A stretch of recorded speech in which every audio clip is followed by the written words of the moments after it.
Hey you, and welcome back to the Deep Dive. Today we're jumping into something that's been making waves online. This super cheap electric car, the ChangLi S1 Pro. Yeah, you might have seen it pop up maybe on Reddit or somewhere. People talking about an EV for around $1,000. Exactly, $1,000. And apparently it's getting a lot of attention, especially down in Latin America, which is interesting. That Reddit post really kicked off our interest in digging deeper. It just seems almost too good to be true, right? I mean, Yeah. $1,000 for a new car, it really makes you question things. Totally. So to figure out what's really going on, we pulled together a whole bunch of sources. We've got that Reddit thread, info straight from the ChangLi company site, an Alibaba listing, an article from DVGA calling it the world's cheapest car of 2024. Right, and there's more too. A list from CarsDB that also mentions the ChangLi, some news from Mexico about an even cheaper one called the Minhang S1 Professional. Oh, wow. Okay.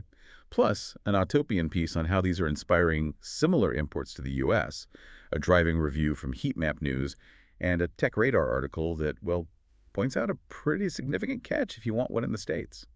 So yeah, quite a bit to unpack. And our mission here really is to cut through that initial wow factor and see what the deal is with this thing. What can it actually do? What are the big downsides? And maybe what this tells us about getting around, especially for you listening, who wants the real story without getting bogged down. We're looking for those aha moments. Definitely. Okay, let's start with that headline number, the $1,000 price. Mm. That Reddit post really nailed the initial buzz, just how incredibly cheap it sounds. And that CarsDB article even mentions another model, the ChangLi Namika, potentially starting even lower, like $930. It's wild. It really is. But how real is that number? Because pretty quickly, both CarsDB and that Reddit thread start adding asterisks. Exactly. That's the sticker price in China, basically. It doesn't cover getting it to you. Right. Shipping, customs fees, those are the big ones. Someone on Reddit, Bam Kuyen, I think, mentioned the total cost hitting maybe $8,000 in the U.S., which is, a lot more than 1,000. Yeah, $8,000 might be pushing it, but the DVGA article suggests something more like $3,000 total after shipping to the U.S. Still, that's triple the initial price. That $1,000 dream fades fast. And Tech Radar found an actual importer, Electric Import Motors, selling them for $6,500 for the car, $8,500 for a truck version. Yeah. And that's before you pay to ship it from them. So yeah, for most people listening, especially in the U.S., forget about $1,000. It's just not happening. Well, what about that Mexico article you mentioned? Ah, yeah, that's super interesting. It said the Minhang S1 Professional, which seems similar, was available via Alibaba for around 17,000 pesos. At the time, that was about $1,000 US. Whoa. So it suggests that, yeah, closer to the source, maybe without those massive transocean shipping costs and import duties, that ultra-low price is achievable somewhere. It really highlights how much logistics add to the final cost. That's a great point. Location matters a lot. Okay, so let's say you do get one. Whether it costs you $1,000 or $3,000 or $8,000, what are you actually getting? Is it like a usable vehicle or more of a novelty? Well, that's the next big question. And the specs tell a pretty clear story. Speed is limited. Yeah, how limited? DVGA says the S1 Pro maxes out around 18.6 mile per hour.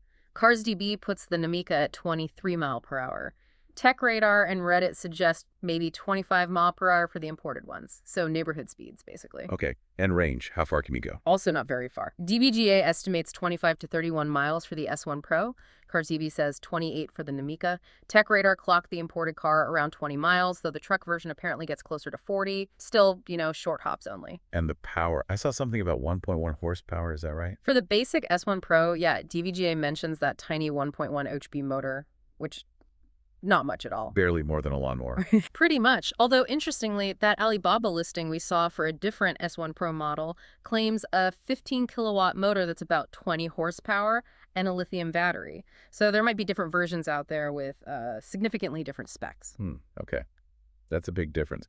And the battery type seems important too, right? Most sources mentioned lead acid. Yeah, DVGA, Tech Radar, and Jason Torchinsky's experience reported in Heat Map all point to lead-acid batteries in the standard models, which, compared to the lithium-ion batteries in most modern EVs, they don't last as long, they're heavier, less efficient. And take longer to charge. Definitely. That Reddit comment mentioned just level 1 charging, plugging into a regular wall outlet.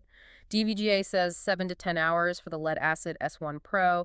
The Alibaba listing with the lithium battery claimed 4 or 5 hours, but that was with a 220V outlet, which isn't standard everywhere. So slow speed, short range, long charging times. It sounds pretty restrictive. It absolutely defines what you can realistically do with it. But it's worth looking at Jason Torchinsky's experience. He wrote about using his ChangLi for heat map and the Atopium. Right. What did he find? He actually used it for daily stuff in a college town, groceries, school runs, that kind of thing. And he said it was surprisingly useful, even fun, within that very specific low-speed environment. He even noted it had a backup camera and an MP3 player. Huh. Okay. So for very particular uses, maybe, like a glorified golf cart. Sort of, yeah, but then you hit the biggest wall, probably. It just... Safety and legality. Can you actually drive this thing on the street? Ah, right. What do the sources say?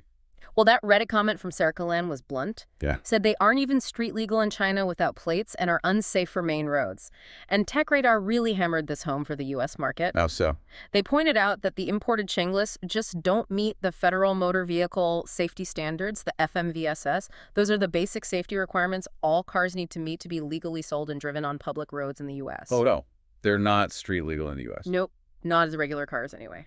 TechRadar was very clear on that. Okay, that's a massive catch. Yeah. So if they're not for driving on normal roads, what are they for? The sources suggest niche uses, like older folks in suburbs or rural areas, maybe on farms as a utility vehicle, like you said, a fancy golf cart. Hmm. DVGA mentioned short trips in specific urban areas or gated communities, private roads, places where FMVSS doesn't apply or isn't enforced. Gotcha. It really limits the appeal for most people needing everyday transport. It does. And the Autopian article contrasted the ChangLi with these Wink Motors vehicles. Wink imports EVs that are classified as street-legal low-speed vehicles, or LSVs. They meet basic DOT safety rules and can go on roads up to 35 miles an hour. But they probably cost more, right? Oh, yeah. Significantly more. It shows you what it takes and costs to actually meet those minimum safety and legal standards. And even in Mexico, that article noted safety concerns as a reason the ChangLi might not be allowed on public roads there either. So it seems like that super low price comes at the expense of, well, safety and road legality in a lot of places. That's the core trade-off. Yeah. Okay, so who's behind these? Who is ChangLi? The company is Changzhou Zhili Vehicle Co., Ltd. Their website and the DBGA article mentioned they've actually been around since 1996, initially focusing on electric tricycles. Ah, so they have some history in cheap electric transport. Seems so. They're based in Changzhou, China, have a decent-sized factory, and their whole focus, according to them, is competitive pricing, customization, making vehicles for other brands too. This ultra-affordable niche seems to be their specialty. Interesting. And you mentioned different models earlier from the Alibaba listing. Yeah, briefly. It looked like they had a couple of variations on the S1 Pro, like a two-seater focused on comfort, a four-seater aimed at families mentioned child locks, and even a three-seater that looked a bit sportier, maybe with more cargo room. So some options there. Do they mention features? Some basics, yeah. LED lights, disc or drum brakes, depending on the model, different suspension types. They even touched on basic maintenance, like when you might need to replace the battery or tires, check the brakes. Very rudimentary stuff. Okay. So putting it all together, who is the target audience here? Who actually buys this? Well, based on everything, it seems like. Number one, extremely budget-conscious buyers, like DVGA pointed out. People in dense cities or maybe gated communities needing only very short, slow trips. Right. Maybe someone wanting a second car just for quick errands. Perhaps some eco-conscious folks who prioritize the electric part and the low cost over everything else. CarsDB also floated the idea of rural use on low-speed roads. And that initial interest in Latin America. Does that make more sense now? It kind of does, yeah. If you think about places where mopeds and scooters are really common, maybe speed limits are generally lower, or enforcement of vehicle standards is different, you can see how something like this might find a niche. It really does broaden the perspective on what personal transportation can mean, which kind of leads to the bigger picture, doesn't it? That heat map article made a really good point about this. It suggested that maybe we don't always need big, powerful, expensive cars for most of our daily driving. Like smaller, less powerful EVs could handle a lot of our commutes and errands. Exactly. Using way less energy, too. They mentioned the Citroën Ami in Europe, which is another one of those small, low-speed city EVs. It pushes you to think about right-sizing your vehicle for the actual job. That's a fascinating thought. Okay, so let's try to wrap this up. What are the main takeaways from this deep dive into the ChangLi and its world? I think the big one is, yes, the initial price is incredibly low, almost shockingly so, but... Big but. Yeah, big but. That price balloons pretty quickly once you add shipping and import fees. And you're getting a vehicle with very limited speed and range, questionable safety by Western standards, and in many places, like the US, it's simply not legal to drive on public roads as a regular car. So definitely not a replacement for a conventional car for most people. Not at all. But that said, it clearly shows there's some kind of demand somewhere for ultra basic, ultra affordable electric mobility.